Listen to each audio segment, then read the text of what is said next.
Sabe por que tanta pequena empresa fecha as portas tão rápido no Brasil? A gente logo pensa em crise, imposto, mas e se a resposta estiver num lugar bem diferente? Um lugar que a gente nem costuma olhar para isso? A sala de aula? Pois é, vamos investigar essa ligação que é surpreendente entre a educação que a gente recebe e o futuro de milhões de pequenos negócios por aí. E para a gente mergulhar fundo nesse assunto, toda a nossa análise de hoje foi baseada na leitura de um texto-chave: o envolvimento das instituições de ensino. Ele faz parte do livro Prosperidade Reprimida, do Pedro Cascais Filho. É a partir das ideias dele que a gente vai construir todo o nosso raciocínio aqui.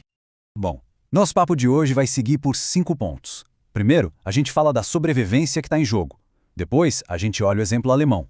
Em seguida, os resultados dessa formação. Aí, a gente analisa o descompasso brasileiro. E, para fechar, o custo desse despreparo todo.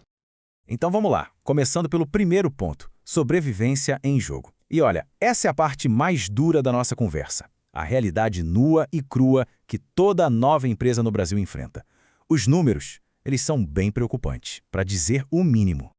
Vamos direto aos números, porque eles contam uma história que a gente precisa ouvir. Pensa só, de cada 100 empresas que abrem as portas hoje, com todo aquele sonho, toda aquela energia, em menos de um ano, 32 já não existem mais. Fecharam.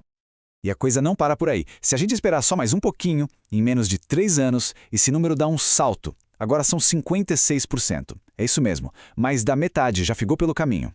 E o golpe final vem aos 5 anos. O número é de assustar. 71%. 71 daquelas 100 empresas simplesmente desapareceram. Isso, gente, não é só estatística. É um ciclo de sonhos que viram pó, de investimentos que foram para o ralo. Para piorar, quando a gente olha para o resto do mundo, a gente vê o tamanho do problema. Essa nossa taxa de mortalidade de empresas está entre as mais altas do planeta. E aí fica a grande pergunta, né? Será que tem que ser assim? É inevitável? Ou será que existe um outro jeito de fazer as coisas? A resposta é: com certeza existe outro jeito. E para a gente encontrar esse modelo diferente, vamos fazer uma viagem no tempo e no espaço. Vamos para a Alemanha, lá nos anos 80. Foi lá que eles criaram um sistema que, olha, revolucionou a formação profissional e mudou completamente o destino dos pequenos negócios. Mas antes de tudo, a gente precisa entender uma palavrinha-chave: artesão. Só que esquece a imagem que a gente tem aqui no Brasil. Lá na Alemanha, o artesão não é só quem faz um trabalho manual. Ele é um profissional super qualificado, sabe? É uma mistura de microempreendedor com autônomo que já é treinado desde o comecinho para ter e para tocar o seu próprio negócio. E aqui a gente já vê a diferença de filosofia, que é gritante. De um lado, o jeito brasileiro. Muita coisa se aprende no improviso, na base da tentativa e erro. Do outro, o jeito alemão. Tudo estruturado. É o que eles chamam de sistema dual, que basicamente junta o melhor dos dois mundos, a prática dentro da empresa e a teoria na escola. Tá, mas como é que isso funciona na prática? A ideia é simples e, ao mesmo tempo, genial. O jovem aprendiz vai trabalhar numa empresa, botar a mão na massa, ganhar experiência de verdade. Ao mesmo tempo, ele vai para uma escola profissional. E aqui está o pulo do gato. Na escola, ele não aprende só a parte técnica do trabalho. O foco vai muito além. Ele aprende gestão, finanças, marketing, tudo. É uma formação completa para ele ser um dono de negócio e não só um técnico excelente. Certo. Papo bonito, mas e na prática? Funciona mesmo? Vamos ver agora o impacto real desse modelo. O que de fato aconteceu quando a Alemanha decidiu investir pesado nesse tipo de formação? O resultado foi nada menos que uma revolução, tanto cultural quanto econômica. Sabe aquelas profissões que pareciam coisa do passado, destinadas a sumir? Tipo ferrador, telhador de teto de palha, construtor de fogão de azulejo? Elas não só sobreviveram, como voltaram com tudo, com força total.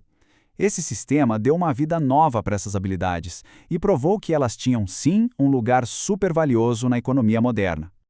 E essa filosofia toda está muito bem resumida numa frase do Walter Gropius, que foi o fundador da Bauhaus. Ele disse: não há diferença essencial entre o artista e o artesão. O artista é um aumentativo do artesão.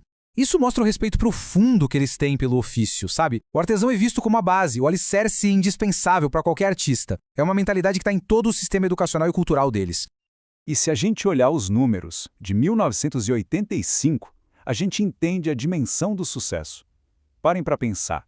4 milhões de artesãos na ativa, 500 mil de estabelecimentos de artesanato e quase 700 mil jovens aprendendo o ofício.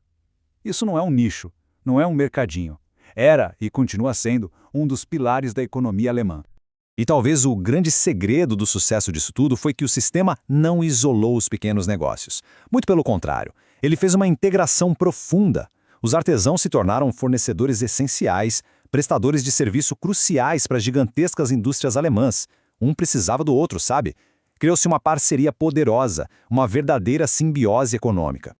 Ok, agora vamos voltar para casa, vamos voltar para o Brasil e tentar entender por que a nossa realidade é tão, mas tão diferente. O problema central aqui é um descompasso gigantesco entre o que a escola ensina e o que a nossa economia de verdade precisa. É aqui que mora o grande paradoxo brasileiro. Pensa comigo. De um lado, todo o nosso sistema de ensino, da escola técnica até a universidade, é montado para uma coisa: formar gente para trabalhar em empresa grande ou para passar em concurso público. Só que aí a gente olha para o outro lado, para a vida real, para a economia. E a realidade é que 99% das empresas com CNPJ no Brasil são micro e pequenas. O resultado disso é trágico e irônico. Imagina a cena. A pessoa rala, estuda, se forma numa ótima faculdade, sei lá, de administração. Aí, com o diploma na mão, volta para casa para ajudar no negócio da família que é pequeno. E descobre que quase nada do que aprendeu na faculdade serve para a realidade da lojinha do pai, da pequena oficina da mãe. É um desperdício enorme de talento, de tempo, de tudo. E agora, para a gente fechar, vamos juntar todas as peças. Esse descompasso da educação não é uma discussão teórica, um problema abstrato. Não, ele tem um custo. Um custo bem real, que a gente mede em empresas fechando as portas e em sonhos que simplesmente não acontecem. Então, a pergunta é, o que está faltando? Que tipo de conhecimento prático, essencial, não está chegando na ponta? Que conhecimento é esse que, por faltar, está causando essa mortalidade toda de empresas? Olha, são coisas que parecem básicas, mas são vitais. A grande maioria dos pequenos empreendedores não sabe, por exemplo, calcular os próprios custos direito.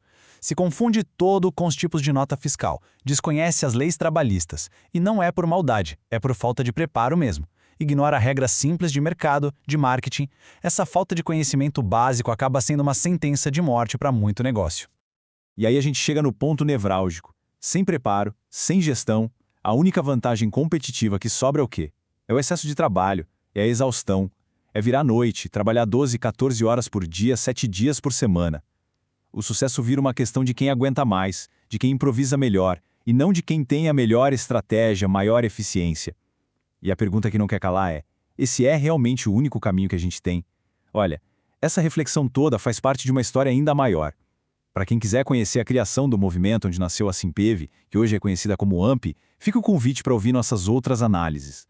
E claro, se esse conteúdo fez sentido, compartilhe com outras pessoas. É só visitar o site empreendedorismoempauta.com.br. Valeu!